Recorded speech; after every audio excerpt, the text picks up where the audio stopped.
ትራምፕ አዲስ ጦርነት አወጁ። የዓለማችን ታምረኛዋን ደሴት ለመጠቅለል። ይህ የፖለቲካና ዓለም የተገረመበት የማህበራዊ ልዩ ጉዳይ ነው።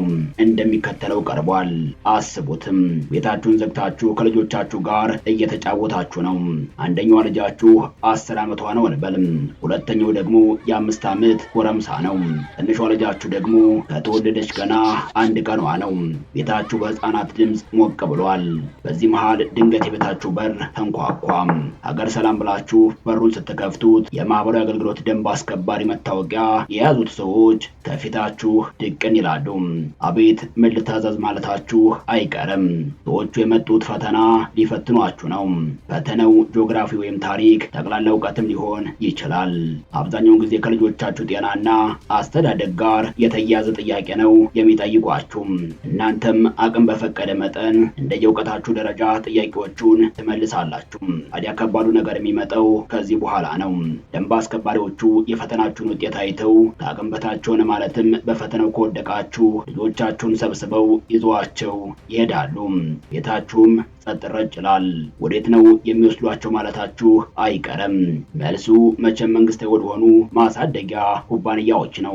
ለምን ሲባል ካላችሁ የአእምሯችሁ እውቀት ወይም አይኪው ልጆቻችሁን ለማሳደግ የሚመጥን አይደለም ብለው ካሰቡ የገዛ ልጆቻችሁን የአካላችሁን ክፋይ ከጉያችሁ ነጥቀው የመውሰድ ስልጣን አላቸው። ታዲያ የሚመለሱት 18 ዓመት ከሞላቸው በኋላ ነው። ይህ የሆሊውድ ፊልሞች ፋንታሲ አይደለም፣ ግሪንላንድ በተባለች ሀገር ያለ እውነት እንጂ። ትራምፕ ለዚች ሀገር ሲሉ ቀጣዩን ጦርነት እንደሚመዙ ይጠበቃል። ሀገሪቱ በማዕድኖቿ ትታወቃለች። ትራምፕ ግን ግሪንላንድን የምንፈልጋት ለማዕድኗ ብለን ሳይሆን ለብሔራዊ ደህንነታችን ስንል ነው ይላሉ። መሀል ፒያሳ ላይ እጅግ ድንቅ አፓርትመንት ለሽያጭ ቀረበ። የአማና ትሬዲንግ እህት ኩባንያ ከሆነው ሜሪት ሪል ስቴት በመሃል ፒያሳ ወዳጅነት ፓርክ አጠገብ በፖስቴሽን ቴክኖሎጂ እያስገነባናቸው የሚገኙ አፓርትመንቶችም ለሽያጭ አቀረብንላችሁ። ባለ 1 መኝታ ከ500 ሺህ ጀምሮ፣ ባለ 2 መኝታ ከ840 ሺህ ጀምሮ፣ ባለ 3 መኝታ ከ1.2 ሚሊዮን ብር በ10% ቅድመ ክፍያና ከረጅም ጊዜ የባንክ ብድር ጋር አቀረብንላችሁ። ለአጭር ጊዜ የሚቆይ እስከ 35% የሚደርስ ዳጎስ ያለ ቅናሽ የተዘጋጀ ሲሆን ባሉበት ሆኖ በዲኤችኤል ይጨርሱ። አሁኑን ይደውሉ።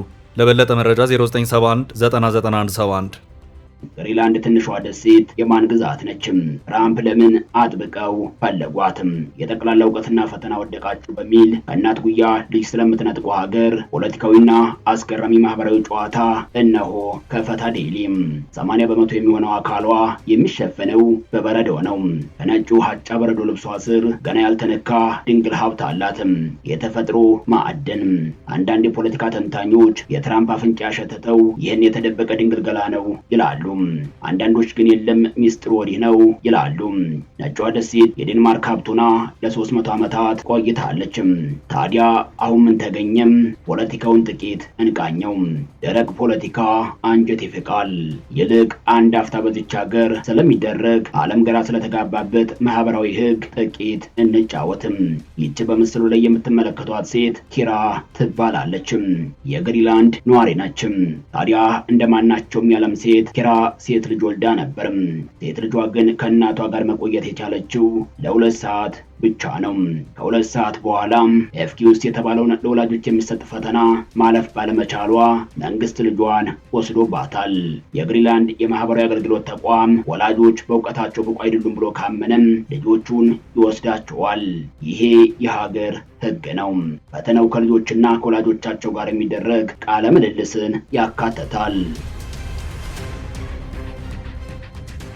ቁጥርን ከኋላ ወደፊት መጥራት፣ የጠቅላላ እውቀት ምዘና እንዲሁም የስሜትና የማንነት ምዘናም ይሰጣቸዋል። ይህ ሁሉ የሚደረገው የልጆቹን ደህንነት ለመጠበቅ በሚል አመክንዮ ነው። ከፈተናው በላይ ደግሞ እናቶቹን ፈተና ውስጥ የሚከታቸው ምዘናው በአፍ መፍቻ ቋንቋው አለመሰጠቱ ነው። ፈተናው የሚሰጠው በዴንማርክ ቋንቋ ነው። ምክንያቱም ግሪንላንድ አሁን ላይ የምትተዳደረው በዴንማርክ ግዛት ስር ነው። በመግቢያችን ላይ የጠቀስናት ኬራ ፈተናውን የወሰደችው እርጉዝ እያለች ነበር። የደረሷትም ጥያቄዎች ጠቅላላ እውቀትን ያካተቱ ናቸው። ለምሳሌ ኬራ በወረቀቱ ከቀረቡላቸው ጥያቄዎች መካከል ማዘር ቴሬዛ ማናት፣ የፀሐይ ብርሃን መሬት ላይ ለመድረስ ምን ያክል ጊዜ ወስድባታልና መሰል ጥያቄዎች ይገኙበታል። ሌላኛው ጥያቄ ደግሞ የተግባር ነው። ኬራን ከአሻንጉሊት ጋር ተጫዋች አሏትና ተጫውታ ስታሳያቸው በበቂ መጠን የአሻንጉሊቱን አይን አልተመለከትሽም ብለው ፈተናውን ጣሏትም። የስነ ልቦና ባለሙያዎች እንደሚሉት ከሆነ እነዚህ ጥያቄዎች የወላጆችን የጠቅላላ እውቀት በመመዘን በማህበረሰብ ውስጥ የሚኖራቸው ሚና ለማወቅ ይረዳሉ። ኬራ ግን የምትለው ፈተናው ምን ያክል ስልጡን እንደሆነ ለማወቅ ይመስላል ነው። እሷ በውጤቱ ደስተኛ አይደለችም። አዲስ ጨቅላ ልጇ ከእንቅልፏ ከተወሰደችም 2 ዓመታት አልፈዋል። አሁንም ድረስ ትንሽ ልጇን ስለምትናፍቅ መንግስትን ለመቃወም ፈተናው እንዲቀር አደባባይ ወጥታለችም። ወደ ፖለቲካው እንመለስም። ትራምፕ በዚች በረዷማ ሀገር ላይ ፍላጎት ያደረባቸው በመጀመሪያው የስልጣን ዘመናቸው ነበርም። አሁን ለዳግም ዙፋን ሲበቁም ግሪንላንድን ከመናፈቅ አልታቀቡም። በአደባባይም ይችን ደሴት እጠቀልላታለሁ ሲሉም ዝተዋል። ይህንንም ተከትሎ ዴንማርክ ለትንሿ ደሴት 1.5 ቢሊዮን ዶላር ወታደራዊ በጀት ይፋ አድርጋለችም። ገንዘቡ ከትራምፕ ንግግር በፊት የተዘጋጀ ነው ቢባልም ይፋ የሆነው ግን ከንግግራቸው በኋላ ነበርም። የዴንማርክ መከላከያ ሚኒስቴር የጸደቀው በጀት የትራምፕን ዛቻ ለመከላከል በቂ ነው የሚል መልእክት አስተላልፈዋል። ነገር ግን የደሴቷ ሰዎች ከዴንማርክም ቢሆን ነፃ መውጣት ይፈልጋሉ። ራስ ገዝ የሆነ አስተዳደርን ይመርጣሉ። አሜሪካኖች በሁለተኛው ዓለም ጦርነት ደሴቲቱን ከተቆጣጠሩ በኋላ ለቀው ወጥተው ካለማወቃቸውም በላይ ለደህንነታቸው አስፈላጊ እንደሆነ አድርገው ይመለከቱታል። በአውሮፓውያኑ 1951 የተደረገው ስምምነት የዴንማርክ የደሴቲቱን መሰረታዊ ሉዓላዊነት ብትቆጣጠርም ግን ለአሜሪካ የፈለገችውን ሁሉ ሰጥታለችም።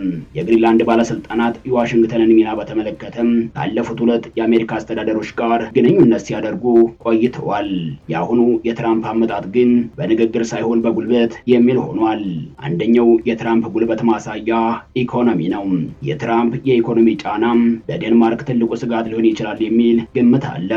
ዩናይትድ ስቴትስ በዴንማርክ ወይም በአውሮፓ ህብረት ምርቶች ላይ ታሪፍ በከፍተኛ ሁኔታ ከጨመረች ዴንማርክ በግሪንላንድ ላይ አንድ አይነት ስምምነት እንድታደርግ ትገደዳለች።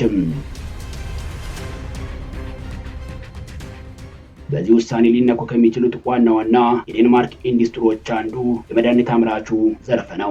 ዩናይትድ ስቴትስ እንደ የጆሮ ማዳመጫ መርጃ ኢንሱሊን እና በቮኖ ኖርዲስክ የሚመረተውን ኦዞምቢክ የተባለውን የስኳር በሽታ መድኃኒት የምታስገባው ከዴንማርክ ነው። አንዳንድ የዴንማርክና የሌሎች አውሮፓ ኩባንያዎች እንዲሁ በአሜሪካ ማምረታቸውን ለመቋቋም ያስባሉ። የትራምፕ የታሪፍ ጅራፍ ታዲያ የሚገርፋቸው ከሆነም የዴንማርክ ብቻ ሳይሆን የአውሮፓ ሀገራት ኢኮኖሚ ክፉኛ መጎዳቱ አይቀርም። በዚህም የልብ ልብ የተሰማቸው ትራምፕ ፈቃድ ቢያገኙም ከወዲሁ አገሪቱን ለመጠቅለል እንቅስቃሴ ጀምረዋል። የሉዊዚያና አስተዳዳሪ የነበሩትን ጄፍ ላንድሪ ልዩ መልእክተኛ አድርገው ወደ ግሪንላንድ ልከዋል። ውሳኔው ክፉኛ ያስቆጣት ዴንማርክ የአሜሪካን አምባሳደር ማብራሪያ እጠይቃለሁ ብላለች። አዲሱ መልእክተኛ ላንድሪ በኤክስ ገጻቸው ላይ በተሰጣቸው ኃላፊነት የተሰማቸውን ክብር ገልጸው ግሪንላንድን የአሜሪካ አካል ለማድረግ በፈቃደኝነት ማገልገል ክብር ነው ብለዋል። በዚህም የኔቶ አባላትና ዴንማርክ ደንግጠዋል። ሞገደኛው ትራምፕ ግን ከጋዜጠኞች ለቀረበላቸው ጥያቄ ሲመልሱ ግሪንላንድ ለማዕድን ሀብቷ ሳይሆን ለብሔራዊ ደህንነታችን ታስፈልገናለች ብለዋል። ፖለቲካው ሲያሰለችን አንድ አፍታ ወደ ወላጆች የጠቅላላ እውቀት ጥያቄ እንመለስም። ዩሊሪክና ጆዋን ለሌሎቹ የግሪንላንድ ነዋሪ ጥንዶች ናቸው። ልጃቸው ከነሱ የተወሰደው በ2020 ነበር። ጆዋን በ43 ዓመቷ ነፍሰ ጡር ሳለች ነበር የወላጅነት ምዘናውን የወሰደችው። ልጃቸው 17 ቀን ሲሞላው ነበር የተወሰደው። እኔና አባቱ በ17ቱ ቀናት ደስታችን ወደር አልነበረውም። ልብሱን ስንቀይርለት ሳጠበው በደስታ ነበር ትላለችም። ድንገት 2 የማህበራዊ አገልግሎት ሰራተኞችና ፖሊስ በራቸውን አንኳኩም። ልጃቸው እንዳይወሰድ ቢማጸኑም ሰሚ አላገኙም። ልጅን ከመውሰዳችሁ በፊት ልጅን ላጥበው ብዬ ለመንኳቸው። ለመጨረሻ ጊዜ ልብሱን ስቀይርለት ልቤ ክፉኛም ተሰበረም። ጆዋን የወላጅነት ምዘናው ሲሰጣት የ2 ልጆች እናት ነበረችም። በ2019 የተደረገላት ምርመራ ውጤት ራስ ወዳድና የአእምሮ ዝግመት ያላት ሲል ገልጿታል። ሁለቱም አገላለጽ እሷን እንደማይወክል ትናገራለችም። የስነ ልቦና ባለሙያዎች እንደሚሉት የምርመራው ውጤት ጥሩ ካልሆነም 90% የሚሆኑት ወላጆች ልጆቻቸውን ይነጠቃሉ። ሰዎቹ ስብስብ ምስልን ተመልክተው የሚረዱትን እንዲገልጹ የሚጠየቀው የስነ ልቦና ምዘና ለጆአን የተሰጣት በ2019 ነበር። አንዲት ሴት አሳ ስትበልት መመልከቷን ገለጸችም።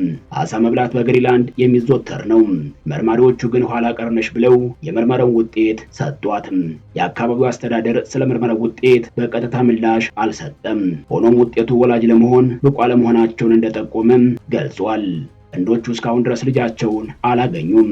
ልክ ድክ ሲል ታላይ ቀረው እርሱን ሲነቅል አላየሁም፣ ለመጀመሪያ ጊዜ ትምህርት ቤት ሲሄድ አላየሁም ስትል ገልጻለችም። ልጃቸው እንደተወለደ ክርስትና ስላስነሱት በልጁ አገር አቀፍ ምዝገባ ሰነድ ላይ የወላጆቹ ስም ሰፍሯል። ጠበቃቸው ጉዳዩን ወደ አውሮፓ ህብረት ሰብአዊ መብቶች ፍርድ ቤት እንደምትወስደው ትናገራለችም። አስቡት እስኪ ስዕል ተመልከታችሁ ሀሳባችሁን አስረዱ ተብላችሁ ሀሳባችሁ አላቀር ከመሰለም ልጆቻችሁን ትነጠቃላችሁ። ይሄ መለውን ዓለም ያስገረመም የግሪንላንዶች ልዩ ህግ ነው። ትራምፕ እንዳሰቡት ደሴቱን በቁጥጥራቸው ስር ካደረጉት ይህ ህግ ይቀየር ይሆን? መልሱ አይታወቅም።